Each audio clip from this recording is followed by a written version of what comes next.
The Phoenician letter Gimel and its origins.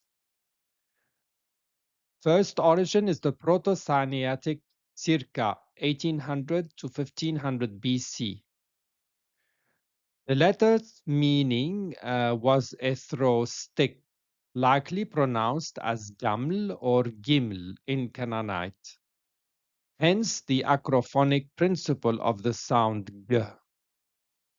A picture of a blue-glazed throwing stick of Akhenaton, circa 1353-1336 BC, from the Egyptian Museum is shown to you here. So this is how the initial Gimel letter would look like when it was taken from the hieroglyphic symbols. Second, the Proto-Canaanite, circa 1500 to 1200 BC, it was a simplified linear form like this. The name Gimmel, meaning still throwing stick. The pictograph becomes more linear and less pictorial, so linear like this one. In the Ugaritic language, the letter written inscribed as this symbol here, and the sound was G, like the Egyptian Gimel. It wasn't J, it's G. In the Phoenician era, circa 10,050 to 800 BC, the form was like this. The name Gimel, old meaning mostly forgotten. And you can see here how it looks like a camel's neck. And the Phoenicians, by the way, they had camels because they also had uh, uh, routes for their caravans to go through the deserts with their um, inland commercial trips. For in early Hebrew, Paleo-Hebrew, circa 900 to 700 BC, the form became like this one here. Name Gimel, meaning interpretation camel, letter similar to the camel's neck. So this is how it's folk etymology and not the initial meaning of the name, because the initial meaning was a throwing stick.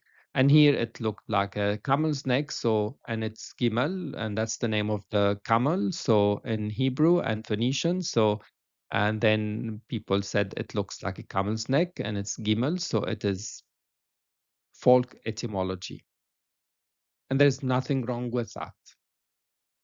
In the Aramaic period, circa 700 to 200 BC, and then in Syriac from the 1st to the 8th century AD, this is the form of the letter Gimel, and the name becomes Gamal.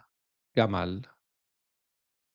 In Nabatean Aramaic, at the origin of the Arabic script, from 100 BC to 400 AD. So the Nabatean Aramaic, the form was a bit different from this one.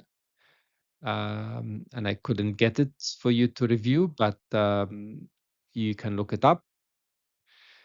Then in quadratic Hebrew, the square Hebrew script, the block style from the form of the Hebrew alphabet, the letter Gimel, written as like this, emerged from the Aramaic script and was adopted after the Babylonian exile from the 5th century BC until now. The Greek letter Gimel or Gamma from 800 BC again was taken from the Gimel, the Phoenician letter Gimel, and the name Gamma borrowed from Gimel, meaning purely phonetic. So it doesn't have any meaning, so just phonetic. So the Phoenicians used to say G, and then the Greek took it, and it's Gamma or Gamma. In Latin, circa 600 to 200 BC, the letter K changed they added this line here and changed it to G, created by adding the stroke to distinguish the sound G from the sound G. We know that this is always in Latin, in Old Latin, meant or was pronounced as g, and so then they added this stroke here to make it the g, and we know that in also on Old Latin, the g were pronounced always as g, not j, and the meaning was also purely phonetic. In Arabic, circa 6th to 10th century AD, this is how the letter Jim became written. And there was a sound shift from G to J, depending on region. So we know that most Arabic country pronounce it as Jim, but some countries like Egypt and Yemen still pronounce it as G.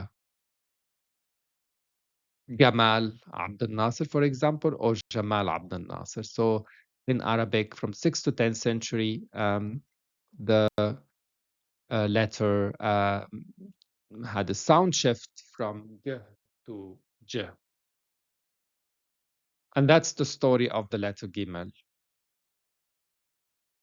And these are my references for this presentation. Thank you for watching and see you next time.